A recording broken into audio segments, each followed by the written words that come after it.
नमस्कार, प्रणाम, good morning. Thank you so much for joining us this morning. मैं हूं आपके साथ रचना सिंह और आप देख रहे हैं हमारा मॉर्निंग लाइव शो बिहार बिहान। दर्शकों, अक्टूबर का ये जो महीना होता है ना, ये महीना बड़ा कंफ्यूज करता है।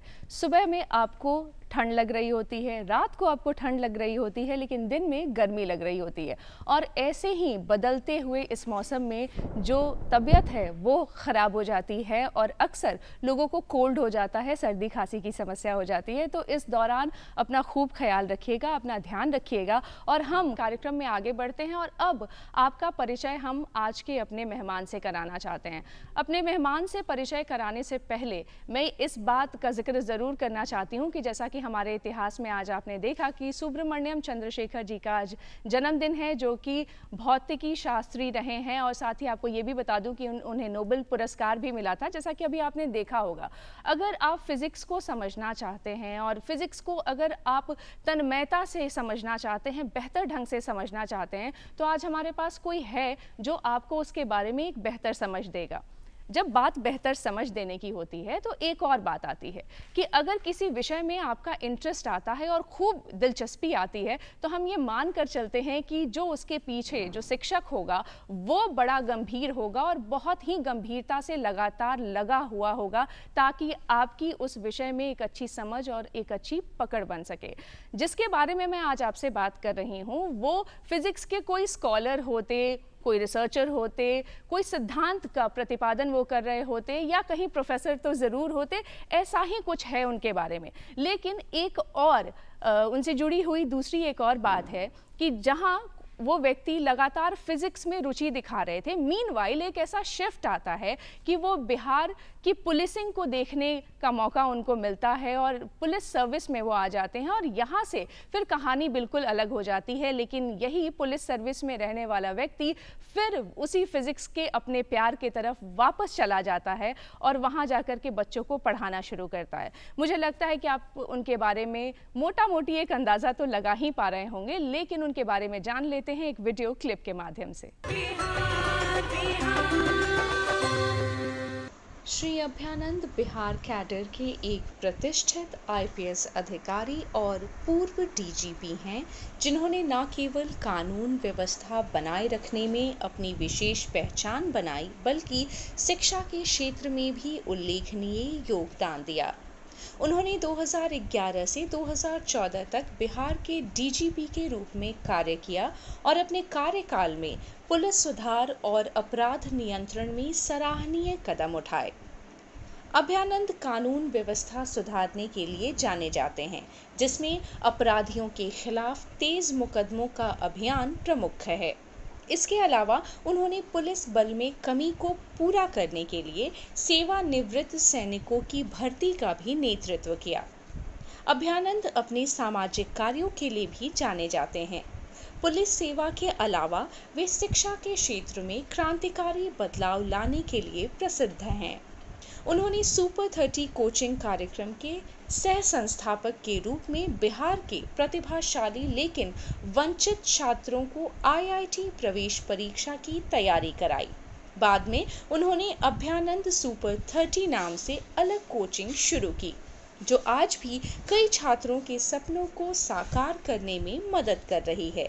उनकी जीवन यात्रा प्रेरणादायक है, जो कर्तव्य, अनुशासन और समाज सेवा का आदर्श प्रस्तुत करती है। जी हाँ, कर्तव्य, अनुशासन और समाज सेवा, यही 3 स्तंभ हैं उनके जीवन के। जी हाँ, आज हम आपका परिचय करवा रहे हैं बिहार के पूर्व डीजीपी अभ्यानंद जी से। सर, बहुत स्वागत है आपका हमारे कार्यक्रम में। धन्यवाद। सर, आप के बारे में जब जिक्र होता है तो इस बात पे चर्चा ज़रूर होती है। फिजिक्स की तो बात होती है, लेकिन सुपर कॉप लोग आपको कहते हैं और आपके बारे में प्रसिद्ध बात रही है कि आप बड़े अक्खड़ रहे हैं और जो उस समय जो क्रिमिनल माइंडसेट के जो लोग रहे थे वो आपसे डर रहे थे। और साथ ही साथ आपकी एक ऐसी छवि जो है वो बिहार में बनी हुई थी कि भाई अगर क्राइम हो रहा है और वहाँ अगर अभ्यानंद जी हैं तो क्राइम की स्थिति जो है वो कंट्रोल हो सकती है, वो कम हो सकती है।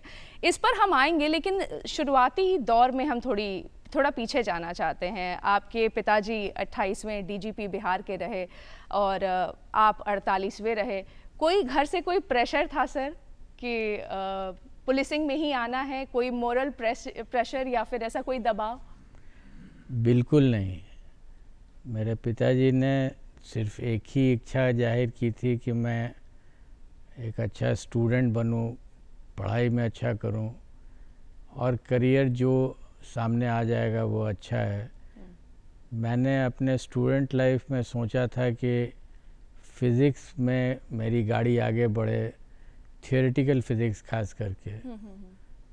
तो वो समहाउ डिरेल्ड हो गया। बैचलर्स की जब डिग्री हमने हासिल की पटना यूनिवर्सिटी से, उस समय पटना यूनिवर्सिटी में मैथमेटिकल फ़िज़िक्स टॉपिक था ही नहीं जिससे हमको फ़ायदा होता थियोरेटिकल फ़िज़िक्स में जाने में। तो मैंने डिसाइड किया कि अब चूँकि मैं हाइट्स पर नहीं आ सकूँगा तो एक स्टेप नीचे आकर के यूपीएससी की परीक्षा दे दी। मात्र बीएससी के बाद एमएससी नहीं किया मैंने और फर्स्ट अटेम्प्ट में ही आ गया। उसके बाद फिर मैंने सब कुछ पीछे छोड़ करके, जिसको मैं अपनी भाषा में कहता हूँ, वर्दी पहना, डंडा उठाया हाथ में और पुलिसिंग करने लगे। सर जैसा कि आपने कहा कि आप एक स्टेप नीचे आए, लेकिन बिहार में अगर बात करें तो यही सबसे बड़ा स्टेप हम इसे ही मानते हैं कि अगर हम सिविल सर्विसेज कर लेते हैं तो इसे सबसे अच्छा और सबसे बेहतर माना जाता है। और कहाँ आप फिज़िक्स पढ़ रहे थे और एक, जैसे मैंने कहा कि एक चेंज ओवर में आप पुलिसिंग सेवा में आ गए। पुलिसिंग सेवा में जब आए तो क्या आपको उस समय का जो दौर है वो कुछ बताना चाहेंगे आप? क्या ऐसी चीज़ें थी जो आपको लग रहा था जिसमें बदलाव की ज़रूरत है, कुछ इनोवेशन करने की ज़रूरत है जब आप पुलिसिंग में आए? तो मैं जब पुलिसिंग में आया और ट्रेनिंग मैंने ख़त्म की रांची डिस्ट्रिक्ट में, पहला चार्ज सासाराम का मिला मुझे, सासाराम सब डिविजनल चार्ज। और भयानक रूप से डकैतियाँ और लूट होती थी almost every day. Road hold up हो या हाउस डकैती हो, मेजर प्रॉब्लम यही था। इसको मैंने सोचा कि ये होता ही क्यों है। डकैत लोग जो डकैती करते हैं उनकी ज़िंदगी बहुत अच्छी नहीं होती है, उसमें तकलीफ़ें हैं, उसमें मारे जाने का चांस है, घर वाले पीट दें या पुलिस पीट दे, तो फिर करते क्यों हैं।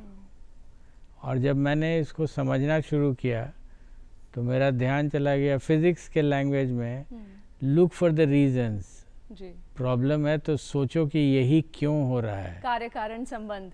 Yes, cause and effect, where is the cause. Effect तो दिखाई पड़ रहा था कि डकैतियाँ हो रही हैं। और जो चीज़ अटक गई मेरे दिमाग में और वो लगातार अटकी रही टिल माय करियर, आज भी है, वो था economics. And that is why I led emphasis on economics of crime. Crime is not for fun, इसके पीछे अर्थ है और वो अर्थ के कारण ही क्राइम होता है। फ़ायदा किसको है? मुझे अभी भी याद है ये डिस्कशन मैंने फर्स्ट डिस्ट्रिक्ट में किया था, अपराध से लाभ किसको। एंड देन अजीब अजीब तरह की थियरीज डेवलप की टिल दी एंड। अब जैसे डीजीपी बने तो इकोनॉमिक ऑफेंसेस यूनिट हमने क्रिएट किया, उसको ऑपरेट कराया। थॉट वहीं से था एएसपी के डेज से कि रीज़न ढूंढो। रीज़न जब पता चलता है तो क्राइम भी चेक होने लगता है। जी। सर एक और सवाल है मेरा कि पुलिस जनता के लिए होती है और ये इस चीज़ को आप कैसे मेंटेन करके रख पाए? बड़े कम लोग होते हैं जो इस चीज़ को मेंटेन करके रख पाते हैं कि वो पुलिस सेवा में होते हुए जनता के लिए लगातार काम करें। बहुत सुंदर प्रश्न है आपका। आप इसको ऐसे देखिए, पुलिस जब लॉ एंड ऑर्डर प्रॉब्लम होता है तो अपने घर से निकल करके, पुलिस लाइन हो या एसपी का घर हो या डीएसपी का घर हो, वहाँ से निकल के जाती है मैदान में। मोहल्ला होगा, एरियाज़ होंगे, पब्लिक एजिटेटेड है और आप पिट जाते हैं वहाँ, आपको विरोध का सामना करना पड़ता है। आपने कभी सोचा कि ये विरोध क्यों हो रहा है? इसलिए होता है कि जब आम दिन वो राइट नहीं हो रहा है, उस समय आपके पास जब लोग आते हैं, ये आपका घर है, एसपी का ऑफिस भी आई विल टेक इट कि एसपी का रेसिडेंस है, आपका है, प्रोटेक्टेड हैं आप, आपका रेसिडेंस है वो भी प्रोटेक्टेड है। और एक आम आदमी आ रहा है कि मेरे साथ ऐसा हो गया अन्याय, और आप उसको भगा देते हैं, नहीं जाओ अभी साहब सो रहे हैं, जाओ अभी साहब खाना खा रहे हैं। तो सिपाही जी ने अपना डिस्क्रिप्शन इस्तेमाल किया और भेज हटाया आपको वहाँ, या झुंझला करके आप कुछ बोल गए उस पर, वो चला गया, वो दुखी चला गया है क्योंकि उसको रिसेप्शन नहीं मिला, वो अतिथि था, उसको रिसेप्शन नहीं मिला। सिमिलरली जब आप जाइएगा उसके घर में, मोहल्ले में, तो वो भी आपके साथ वैसे ही बिहेव करेगा, वो भी डिस्कार्ड करेगा। और हमने इसको एक्सपेरिमेंट करके देखा है कि अगर आप अपने घर में अतिथि के रूप में हर समय अवेलेबल रहिए, उसको रिसीव कीजिए, उसकी बात सुनिए और उसकी बात का निराकरण कर दीजिए, उसकी समस्या का जिस हद तक आप कर सकते हैं। आई कैन अश्योर ऑफिसर्स कि जब वो जाएंगे वहाँ, वो कम्युनल राइट हो या कोई तरह का दंगा हो या समस्या हो, जब आप वहाँ जाएंगे तो आपको भी वो उतना ही बढ़िया से रिसीव करेंगे, बिल्कुल जितना बढ़िया से। ये है गिव एंड टेक। जी सर, जब आप पुलिसिंग में आए और आप नेतृत्व कर रहे थे बिहार का, क्या बड़ी चुनौतियां थी जिसको आप फेस कर रहे थे? क्या कुछ ऐसी चीज़ें थी जहां साइंटिफिक अप्रोच की ज़रूरत आपको लग रही थी कि अगर ये साइंटिफिक तरीके से हो तो ज़्यादा बेहतर होगा, इसके रिजल्ट्स बेहतर होंगे?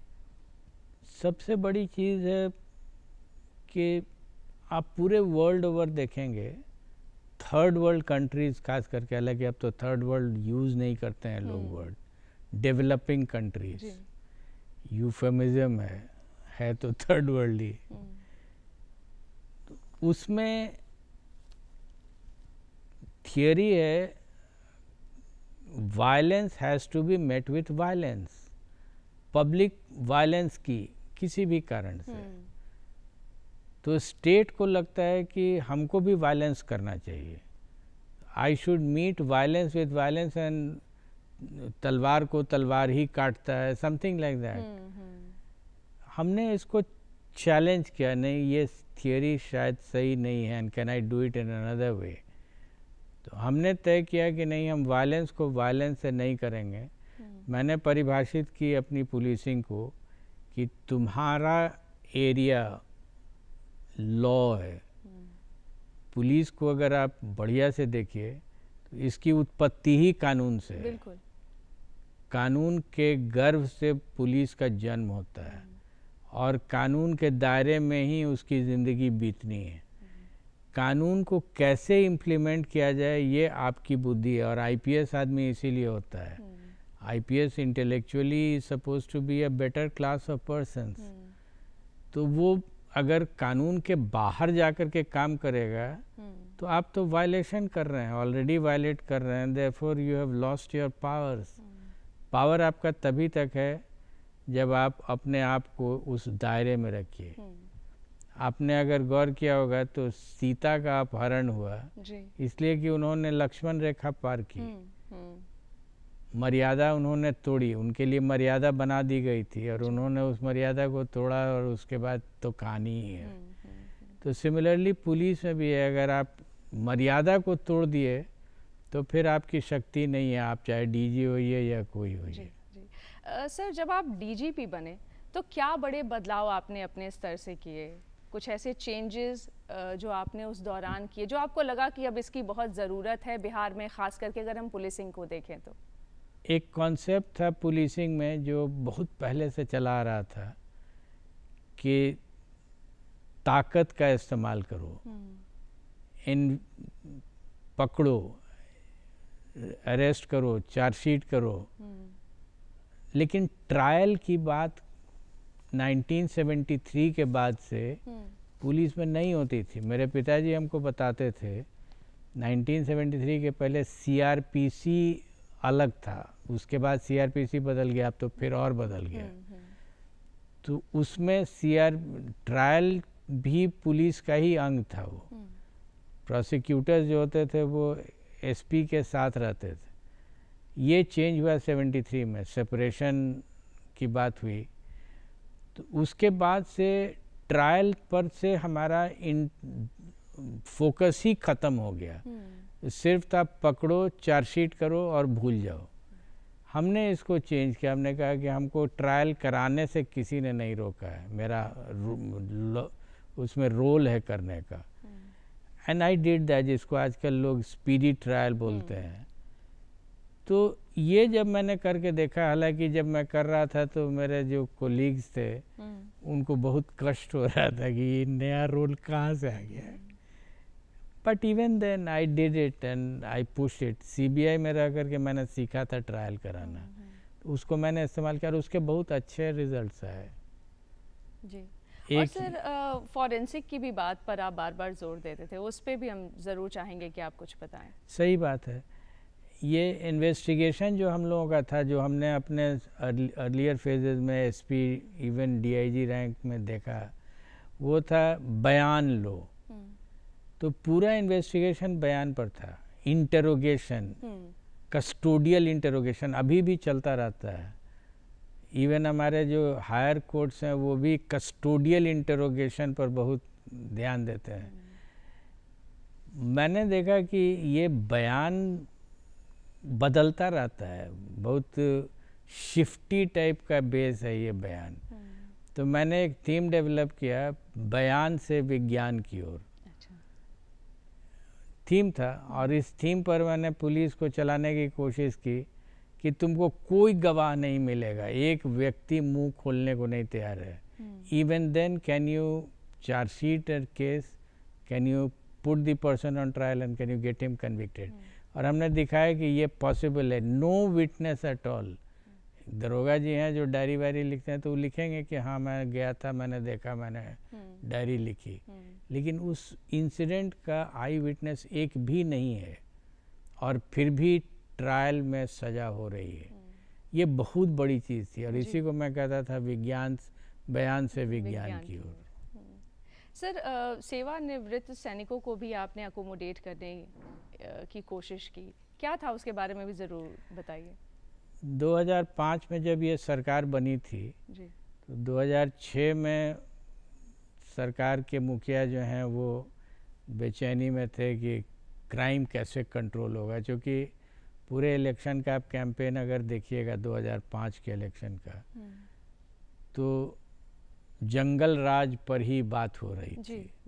पूरा कैंपेन उसी पर था। तो उन्होंने कहा कि इसको करना होगा।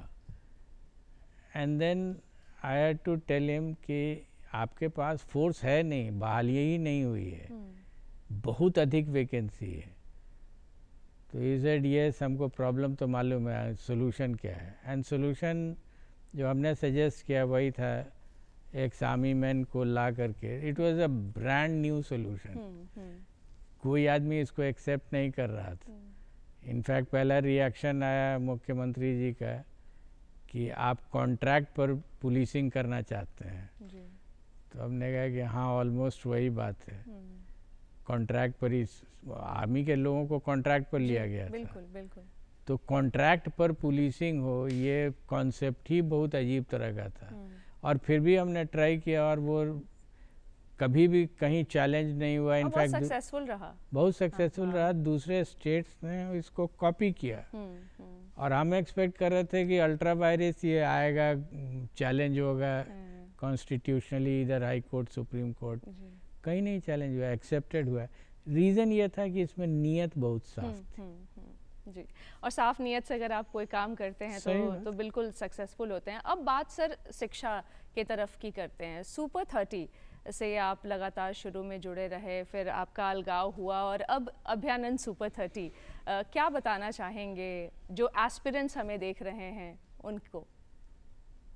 एक बहुत छोटा सा प्रयास था, प्रयोग भी था कि क्या समाज अपनी समस्याओं का निदान स्वयं नहीं ढूंढ सकता है। पढ़ाई अच्छी नहीं हो रही है, ये एक समस्या है बिहार के समाज की, और ख़ास करके गरीब बच्चों की जिनमें टैलेंट है लेकिन उनको कोचिंग के लिए पैसा नहीं है। तो मैंने इसको चैलेंज किया अपने मन में। मेरे पास पैसा बहुत नहीं था इसको इम्प्लीमेंट करने के लिए, लेकिन जो था, जो कर सकता था उसको मैंने किया। बिल्कुल। और उसका रिज़ल्ट अब करीब 22 साल हो चुके हैं। बिल्कुल। 22 साल में अनेकों अनेक लोग गए और अच्छी अच्छी जगहों पर पहुँचे वो। तो ये प्रूव्ड हो गया कि समाज में शक्ति है, समाज अपनी शक्ति का संग्रहण कर ले तो कुछ भी किया जा सकता है। और संग्रहण ना करे, सृजन करे, आप हमेशा कहते हैं। हाँ, सृजन, संग्रहण के बाद सृजन। जी जी। तो ये दोनों करीब करीब एक ही तरह का शब्द है। और हमने करके देखा तो ये रिजल्ट्स मिलते हैं। जी जी। इसको इनफैक्ट पुलिस में हमारे कोचेस थे गेम्स के, उनको मैंने ऐसे ही आइडिया दिया, गेम्स में हमारा ज़्यादा इंटरेस्ट नहीं था, तो उन्होंने बच्चों के लिए एक चक दे बिहार करके प्रोग्राम चला लिया। और छोटे छोटे बच्चे 7th 8th क्लास के वो आए, और वो भी करीब 20 साल के करीब हो चुका उसको भी। कितने बच्चे निकले, नेशनल्स खेला उन्होंने। जी जी। और बहुत बहुत अच्छा किया, बहुत नाम कमाया। हाँ बिल्कुल। कार्यक्रम में अब समय है सक्सेस मंत्रा का। सक्सेस मंत्रा के तहत हमारे साथ कुछ लोग जुड़ रहे हैं। हमारे साथ अंजलि जुड़ रही हैं जो सर से एक सवाल करना चाहती हैं। जी अंजलि, क्या है आपका सवाल?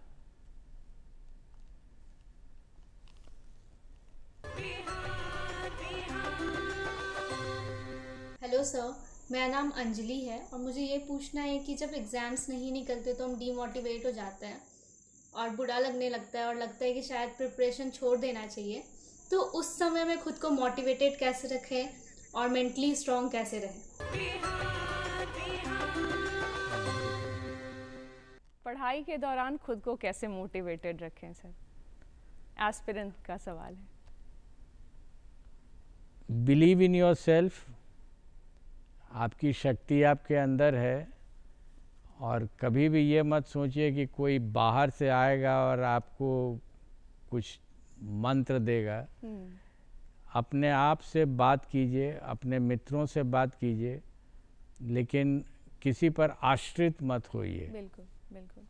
यहाँ हमारे साथ सक्सेस मंत्रा में यशस्वी अपना दूसरा सवाल लेकर आ रही हैं, तो आइए देख लेते हैं क्या है उनका सवाल।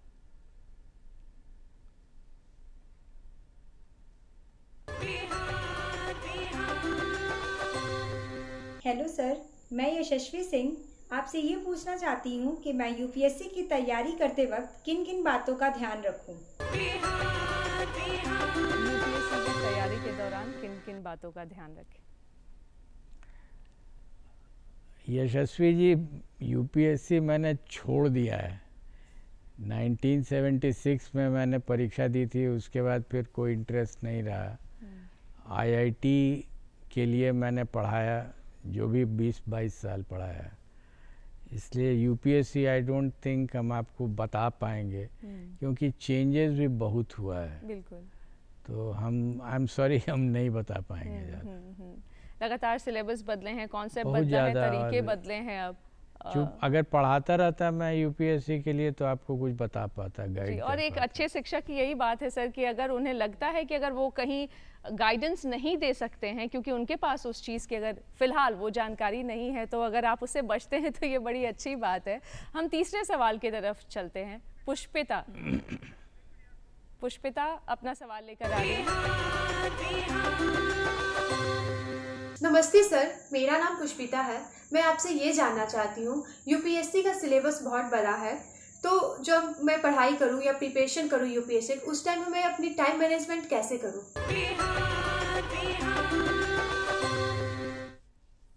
टाइम मैनेजमेंट का सवाल है सर, इस पर तो बात कर सकते हैं जी। टाइम फिक्स्ड है और इसको मैनेज नहीं किया जा सकता है। टाइम को यूज़ किया जा सकता है। You cannot manage time. It's not a resource जिसको आप अपोर्शन कर सकते हैं।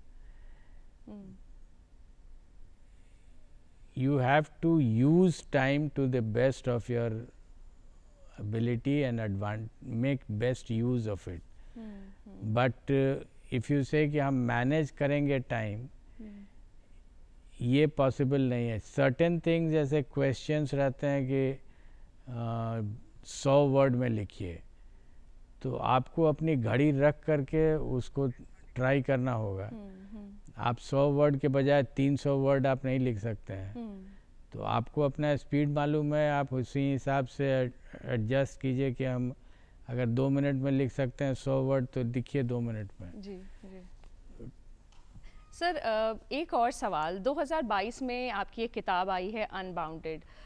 उस किताब को ज़रा हम समझना चाहते हैं और इस पर्सपेक्टिव से समझना चाहते हैं क्योंकि चूँकि आपने 70, 80, 90 का जो पूरा दशक है वो देखा है, ऐसे में सामाजिक, आर्थिक या पुलिसिंग को लेकर के या पॉलिटिक्स को लेकर के क्या बड़े बदलाव जो हैं जो आपने देखे, जो आपने उस किताब में मेंशन किया है, और पाठकों को ये किताब क्यों पढ़नी चाहिए?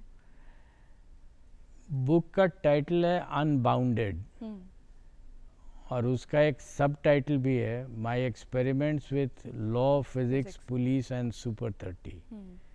तो ये 4 धुरी है जिस पर मेरी पूरी जिंदगी करीब करीब घूमी है। अनबाउंडेड का अर्थ हुआ कि मैंने अभी आपको कहा था कि कानून के दायरे में मुझे रहना है और वो मैं रहा जी। लेकिन दायरे में रहने का मतलब ये नहीं है कि हम अपने एक्टिविटीज़ को छोटा कर दें, दायरा को और कसता हुआ मान लें। मेरा प्रयास था कि इसके दायरे को मैं बड़ा कर सकूं और उस तोड़ूं नहीं, बड़ा कर सकूं। There is a difference. तो वो मैंने करके दिखाया, इंटरप्रेट कैसे किया मैंने लॉ को, प्रॉब्लम में उसी लॉ को अप्लाई किया और उससे ज़्यादा अच्छा रिजल्ट्स निकाला। तो ये जो एक्सपेरिमेंट्स मैंने किए, ये एक्सपेरिमेंट्स का जिक्र है उसमें जी। और जो बातें निकल कर के आई वो ये थी जैसे इकोनॉमिक्स ऑफ क्राइम, ये बहुत दिनों से चल रहा था और अंत तक चला, आज भी चल रहा है। ये अपराध का जो अर्थशास्त्र है, ये अगर समझ में आने लगे तो अपराध को टैकल करना आसान हो जाता है। बिल्कुल सर। सिमिलरली लेजिस्लेचर के लिमिटेशंस हैं, ये मुझे दिखने लगा था जो नौकरी में आने के समय नहीं दिख रहा था। तो दी लिमिटेशंस ऑफ द लेजिस्लेचर, इस पर एक चैप्टर मैंने लिखा है। जी। और मुझे लगता है काफ़ी सारी चीज़ें, सुपर 30 को भी लेकर के सुपर 30 भी है इसमें, वो सारी चीज़ें हैं। सर, आप हमारे कार्यक्रम में आए, हमारे दर्शकों को आपने इतनी अच्छी जानकारी दी, फिजिक्स पढ़ने के लिए और पढ़ाई के लिए आपने लोगों को मोटिवेट किया, इसके लिए आपका बहुत बहुत धन्यवाद। धन्यवाद, थैंक यू। जी हाँ, तो अगर आपके कोई सपने हैं और छोटे छोटे सपने हैं जिन्हें आप पूरा करना चाहते हैं तो उसके लिए लोन लेने की ज़रूरत जो है वो ज़रूर पड़ती है। लेकिन लोन को ले करके मिथ जो है वो उससे भी ज़्यादा है कि लोन लेने में अगर कोई दिक्कत होती है फिर कैसे जाएं, कैसे पूरी की पूरी प्रोसेस को करें, समझें, ये हमेशा से बड़ा क्रिटिकल हो जाता है। और आम आदमी जो है वो लोन लेने से इसी वजह से बचने लगता है क्योंकि उसे लगता है कि ये एक बहुत हेक्टिक टास्क है जो अब उसे करना पड़ेगा। तो आज इसी को सम अप करेंगे, एक छोटी सी बात से इसको हम आज समझने की कोशिश करेंगे अपने विशेषज्ञ के माध्यम से। तो आइए हम आपका परिचय अपने विशेषज्ञ से करा दें। आज हमारे साथ स्टूडियोज में हैं विवेक कुमार श्रीवास्तव जी, जो एजीएम हैं बैंक ऑफ बड़ौदा में। सर, बहुत बहुत स्वागत है आपका हमारे कार्यक्रम में। धन्यवाद।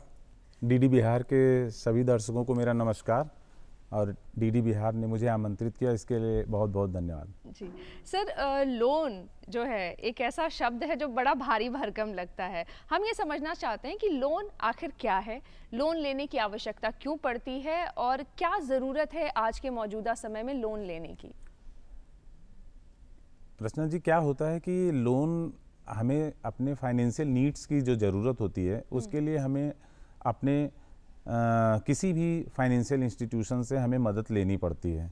तो क्या होता है कि अगर जब भी हम कभी किसी से कोई भी चीज़, हम चाहे बिजनेस में देखेंगे तो वर्किंग कैपिटल है, पर्सनल अगर हम देखेंगे तो हाउसिंग है, कार है, मॉर्गेज लोन है, बहुत सारे चीज़ें होती हैं जो एसेट क्रिएट करने के लिए इंडिविजुअल हमें चाहिए होती है। तो जब अब आपके पास जब फंड अगर उतने नहीं हैं जितने आप फंड में उसमें आप फंड को डिप्लॉय कर सकें उसके लिए, तो आपको एक फाइनेंशियल इंस्टीट्यूशन बैंक के पास आपको जाना पड़ता है और बैंक आपको जो है मदद करती है और आपके सपने ज़रूर पूरे होते हैं। उसमें हमें ये देखना होता है कि हमारी नीड क्या है, क्योंकि बैंक विभिन्न तरीके के लोन देते हैं। उसमें जैसे कभी बड़ी यूनिट है, कारपोरेट को भी हम लोन देते हैं। अच्छा। हम MSME को देते हैं, जो कि MSME आजकल आप देख रहे हैं बहुत छोटी छोटी यूनिट भी हमारे पटना शहर में भी हैं। इसके अलावा हम एग्री लोन भी देते हैं, जो एग्री लोन में तमाम किसान भाइयों के लिए हम लोन देते हैं। इसके अलावा हम रिटेल में चलते हैं। रिटेल का एक्चुअली अगर हम बोलें तो लगभग इधर 20 सालों में रिटेल का बहुत ज़्यादा डेवलपमेंट हुआ और लोग हाउसिंग, कार, मॉर्गेज इस तरफ से बहुत सारे जो है एक अपना एसेट क्रिएट कर पाए और अपने सपने को पूरा कर पाए। जी, कुछ और भी लोन होते हैं सर, जैसे हमने सुना है एजुकेशन लोन भी होता है या गोल्ड लोन भी, उसके बारे में भी कुछ बताइए। गोल्ड लोन भी होता है, गोल्ड लोन भी हमारे एग्री में भी हमारे गोल्ड लोन देते हैं, हम रिटेल में भी हम गोल्ड लोन देते हैं। तो बैंक उस गोल्ड को जो है बैंक में, अपने बैंक में, किसी भी बैंक में गिरवी रख सकते हैं और उसके अगेंस्ट जो है बैंक जो है उनको एक लिमिट या एक लोन उनको दे देते हैं। उसको एक निर्धारित किस्त बना के दे दी जाती है, जिसके आधार पे वो रिकवरी होती है और वो लोन वो कहीं पे भी यूटिलाइज कर सकते हैं। सर ये भी अब समझना चाहते हैं कि लोन लेने की प्रक्रिया क्या है। अब यहाँ से मुश्किल शुरू हो जाती है कि अगर कोई व्यक्ति है जो एक लेमैन है, एक आम इंसान है, उसे बैंकिंग खूब बहुत ज़्यादा समझ नहीं आती है, लेकिन उसे लोन लेना है, अब इतना पता है कि लोन लेना है, तो पूरी उसकी प्रक्रिया क्या है और ये किसे मिल सकता है और क्या कुछ चीज़ें हैं जो उसके लिए बहुत ज़रूरी हैं? लोन का रचना जी हम ये कह सकते हैं कि अलग अलग सेगमेंट में है और उस अलग अलग सेगमेंट में बैंक जब भी बात करता है, जैसे कारपोरेट लोन है तो corporate loan, MSME loan, agriculture loan, retail loan. Retail loan में हम जब बात करते हैं तो हम हाउसिंग की बात करते हैं, कार की बात करते हैं, एजुकेशन की बात करते हैं और इवन देन हम पर्सनल लोन की भी बात करते हैं। मेन लोन ये होते हैं। तो उसमें क्या होते हैं कि सभी बैंक ने अपनी एक चेकलिस्ट बना के रखे हैं। अच्छा। तो वो बैंक में चेकलिस्ट होती है, एप्लीकेशन फॉर्म होते हैं। प्रॉब्लम कहाँ होती है कि जब हम चेकलिस्ट, बैंक या फाइनेंशियल इंस्टीट्यूशन वो चेकलिस्ट देता है, अकॉर्डिंग टू चेकलिस्ट जब हमारे पास पेपर आ जाते हैं तो उसका प्रोसेस जो है बहुत ही प्रॉम्प्ट फाइनेंशियल इंस्टीट्यूशन करती है और उसके बाद जो है वो उसको जो है वो लोन मिल जाता है। जैसे हाउसिंग है तो हाउसिंग में एक चेकलिस्ट बनी हुई है कि हमें ये डॉक्यूमेंट, ये पेपर चाहिए होते हैं। उसके अकॉर्डिंग जो है जो भी क्लाइंट है वो पेपर सबमिट करते हैं और पेपर सबमिट करने के बाद उसकी जो प्रोसेस है उसकी जब भी कोई एप्लीकेशन आती है तो उसमें निर्धारित चेकलिस्ट के अनुसार वो जब पेपर सबमिट करते हैं तो पेपर सबमिट करने के बाद बैंक उसको प्रोसेस करता है। अब प्रोसेस करने में हम देखते हैं कि पर्टिकुलर पर्सन को हमें कितना लोन दे सकते हैं, क्योंकि हर बैंक का एक सेट पैटर्न है। अच्छा। और उसकी गाइडलाइन है कि हम उसको जो है, जैसे सपोज हाउसिंग लोन है तो उसकी एलिजिबिलिटी कितनी बनती है। 2-3 चीज़ें बहुत इंपॉर्टेंट होती हैं कि जैसे उसकी जो इनकम होती है, हम इनकम से रिलेट करते हैं। अच्छा, अगर उसकी इनकम सपोज 50,000 महीने की है तो 50,000 महीने की अगर इनकम हम कंसीडर करते हैं तो बैंक उसको हाउसिंग लोन में कितना पैसे दे सकता है, उसको पर्सनल लोन में कितना पैसे दे सकता है। तो उसके आधार पे हम कैलकुलेट करते हैं। फिर हाउसिंग में जैसे हम उसके प्रॉपर्टी का वैल्यूएशन है, लीगल ओपिनियन है, ये 2 बहुत इंपॉर्टेंट होते हैं। मैं आपको हाउसिंग लोन का बताता हूँ क्योंकि हाउसिंग लोन के हमारे DD बिहार में बहुत सारे लोग होंगे जो कि हाउसिंग लोन लेने के लिए सोच रहे होंगे। एजुकेशन लोन है तो मैं इस पर थोड़ा सा बताना चाहता हूँ। तो उसके अकॉर्डिंग जो है हम पेपर लेते हैं उनसे और पेपर लेने के बाद 2 इंपॉर्टेंट चीज़ होती है, लीगल ओपिनियन और वैल्यूएशन। तो लीगल ओपिनियन हमारे कोई भी फाइनेंशियल इंस्टीट्यूशन होता है या बैंक होता है उसके इम्पैनल एडवोकेट होते हैं, वो हमारी जो है रिपोर्ट हमको सबमिट करते हैं। उसके बाद वैल्यूएशन होते हैं, वो भी हमारे बैंक के इम्पैनल वैल्यूअर होते हैं और वो वैल्यूएशन करते हैं। वो दोनों डॉक्यूमेंट आ जाता है, फिर उसको बैंक प्रोसेस करता है। प्रोसेस करने में सारी चीज़ें देखते हैं कि उसको कितना मैक्सिमम हम लोन दे सकते हैं, उसकी रीपेमेंट कितनी हो सकती है, उसका रीपेमेंट पीरियड कितना हो सकता है। रीपेमेंट पीरियड सपोज अगर वो जॉब में है तो डेफिनेटली वो 58 ईयर या 60 ईयर पे वो रिटायर होगा, तो उसके बाद उसकी पेंशन मिलेगी। तो क्या पेंशन से वो इंस्टॉलमेंट देंगे या कैसे करेंगे, तो उसका एक परसेंटेज है उसके आधार पे हम लोग कैलकुलेट करते हैं कि कब तक हम उनकी रिपेमेंट करेंगे। उसके बाद जब वो सर्विसिंग होती है लोन की, और वो लोन की सर्विसिंग होने के बाद उसके आधार पे बैंक पूरा सारी चीज़ें चेक करता है। प्रोसेस करने के बाद उनका लोन सैंक्शन कर देती है और सैंक्शन लेटर बारोवर को दे देती है। तो सबसे पहली बात तो मैं इसमें ये कहना चाहूँगा, किसी को भी घबराने की ज़रूरत नहीं है, परेशान होने की ज़रूरत नहीं है। सारे बैंकों की एक निर्धारित चेकलिस्ट है, एप्लीकेशन फॉर्म है। वो चेकलिस्ट को आपको अगर समझ में आता है, बहुत ही सिंपल डॉक्यूमेंट होते हैं, वो डॉक्यूमेंट आप प्रोवाइड करते हैं। अगर आपको सपोज उसमें कहीं कोई दिक्कत है तो आप उसको जो है ब्रांच किसी भी शाखा के ब्रांच मैनेजर से, क्रेडिट ऑफिसर से, जो भी है आप समझ सकते हैं, और उसके आधार पे आप जो चेकलिस्ट के अकॉर्डिंग जो भी पेपर्स हैं अगर आप सबमिट कर देंगे तो डेफिनेटली आपका काम जो है बहुत फास्ट होगा और तुरंत आपका जो है विद इन स्टिपुलेटेड टाइम आपका जो है लोन स्वीकृत हो जाता है। एजुकेशन लोन पर भी ज़रूर बताइए सर, क्योंकि कई सारे बच्चे जो हैं वो हमें देख रहे होंगे, एस्पिरेंट हमें देख रहे होंगे। एजुकेशन लोन के लिए हमारी गाइडलाइन है, सब गवर्नमेंट ऑफ इंडिया की गाइडलाइन है, उसके आधार पे हम एजुकेशन लोन देते हैं। अभी जो है जैसे अगर हम अपने बैंक में भी बात करें तो हमारे के यहाँ भी जो है एजुकेशन लोन हम लोग देते हैं, और लगभग सारे बैंक दे रहे हैं एजुकेशन लोन। तो एजुकेशन लोन में सबसे पहली चीज़ तो होती है कि एकेडमिक रिकॉर्ड जो भी है वो तो हम देखते हैं, पेपर लेते हैं, और उनके पेरेंट्स के डॉक्यूमेंट सिंपल डॉक्यूमेंट होते हैं, उसमें कोई ऐसा दिक्कत नहीं होता। फिर उसके बाद जो है हम देखते हैं कि किसी लड़के ने एडमिशन कहाँ पे लिया है, उसके जो है हम पेपर डॉक्यूमेंट लेने के बाद एक निर्धारित प्रक्रिया है कि किस लोन तक हम सिक्योरिटी लेते हैं, किसके ऊपर हम नहीं लेते हैं। और सबसे अच्छी बात है, अभी जो हमारे टॉप कॉलेज हैं इंडिया के, इवन दिन वर्ल्ड में भी जो अच्छे कॉलेज हैं, तो उस पर जो है बैंक ने कुछ रिलैक्सेशन किया है। तो उसमें सिक्योरिटी भी हम उसमें नहीं लेते हैं, और उसके बाद हम उनका जो है लोन स्वीकृत करते हैं। अच्छा जी। सर, जब आप कह रहे थे कि बहुत सिंपल डॉक्यूमेंट्स होते हैं, साधारण दस्तावेज, लेकिन जब कोई आम इंसान जाता है तो कहता है कि दस्तावेज इतने मांगे जा रहे हैं और इतने बार मांगे जा रहे हैं कि बहुत दिक्कत हो रही है उसे अरेंज करने में। कौन कौन से ऐसे बेसिक डॉक्यूमेंट्स हैं जो आपको रखने ही चाहिए, आप किसी भी तरीके का लोन क्यों ना लेने जा रहे हैं?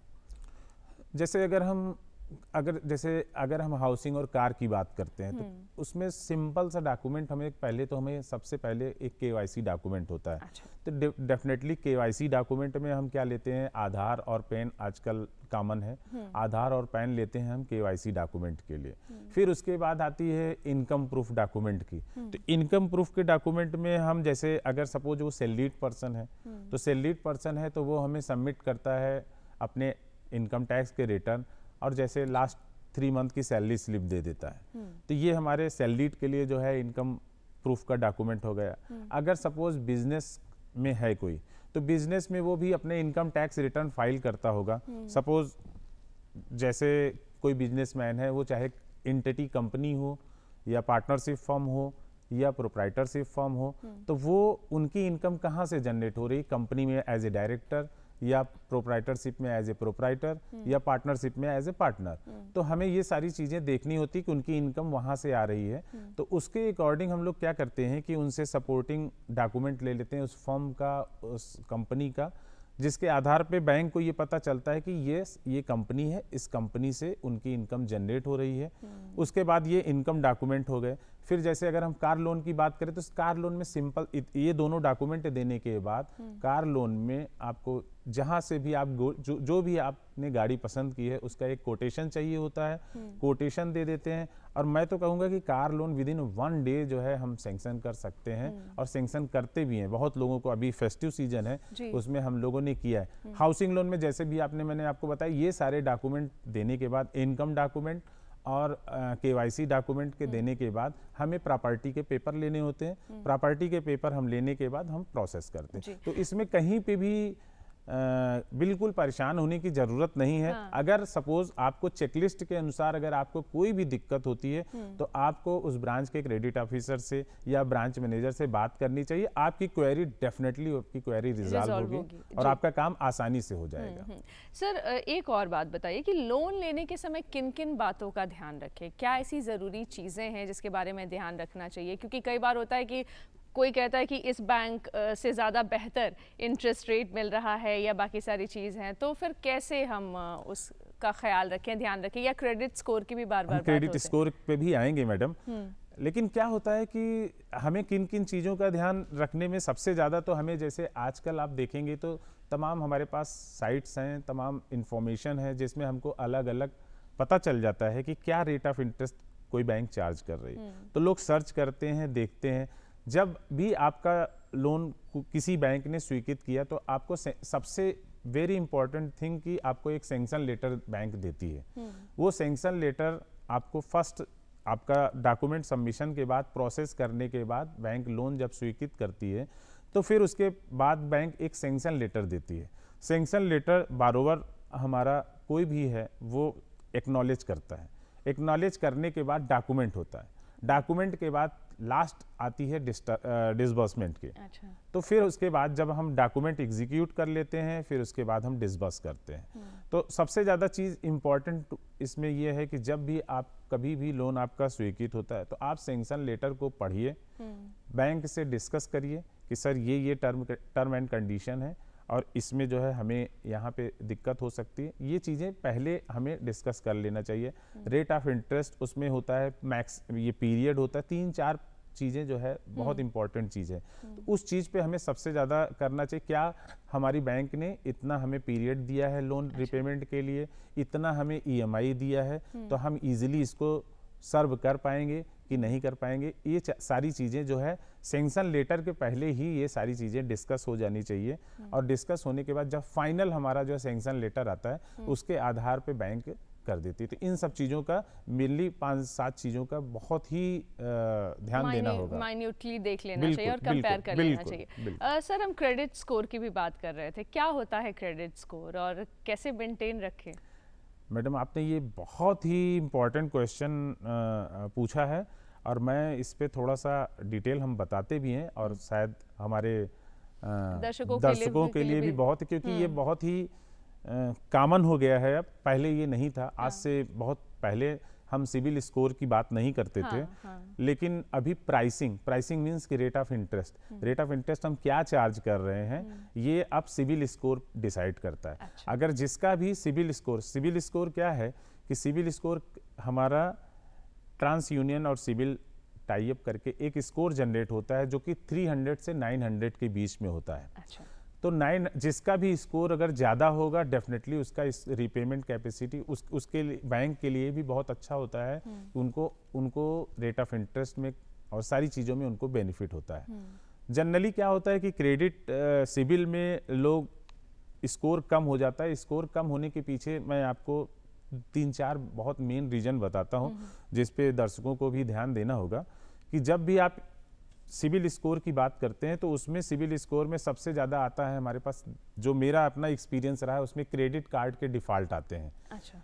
क्रेडिट कार्ड में हमें किसी भी फाइनेंशियल इंस्टीट्यूशन या बैंक का हमने क्रेडिट कार्ड इशू करवा लिया और उसमें क्रेडिट कार्ड इशू कराने के बाद हमने उसकी रीपेमेंट टाइम पे नहीं की या हम भूल गए कि हमने कभी क्रेडिट कार्ड इशू किया है। लेकिन आजकल IT इतनी फास्ट, सारी चीज़ें होने के बाद वो सिस्टम में अपडेट हो जाती है और एक स्टेज पे वो डिमांड जनरेट करते हैं कि आप इतने पैसे जमा कर दिए। सपोज कम्युनिकेशन नहीं हुआ फाइनेंशियल इंस्टीट्यूशन और क्लाइंट के बीच में, तो फिर वो धीरे धीरे आपके स्कोर को जो है ख़राब करता है। फिर एक टाइम ऐसा आता है कि वो बैंक को राइट ऑफ करना पड़ता है जिससे आपका स्कोर इम्पैक्ट होता है। अच्छा। तो इस चीज़ को बहुत ही आपको ध्यान देना है क्योंकि क्रेडिट कार्ड में मैक्सिमम जो है डिफ़ॉल्ट क्रेडिट कार्ड में आता है। सेकेंड चीज़ आती है कि आपको EMI की सर्विसिंग, क्योंकि जब भी आप सिबिल की रिपोर्ट देखेंगे तो उसमें सिबिल की रिपोर्ट में एक टाइम शेड्यूल दिया होता है कि इन्होंने कब इंस्टॉलमेंट सर्व किए, कितना इन्होंने डिले किया। सपोज अक्टूबर के मंथ की इंस्टॉलमेंट है तो वो जो है अक्टूबर की मंथ की इंस्टॉलमेंट देखते हैं कि कितना डिफ़ॉल्ट किया, 3 दिन की देरी हुई, 4 दिन की देरी हुई, तो वो उससे स्कोर इम्पैक्ट होने लगता है। अच्छा।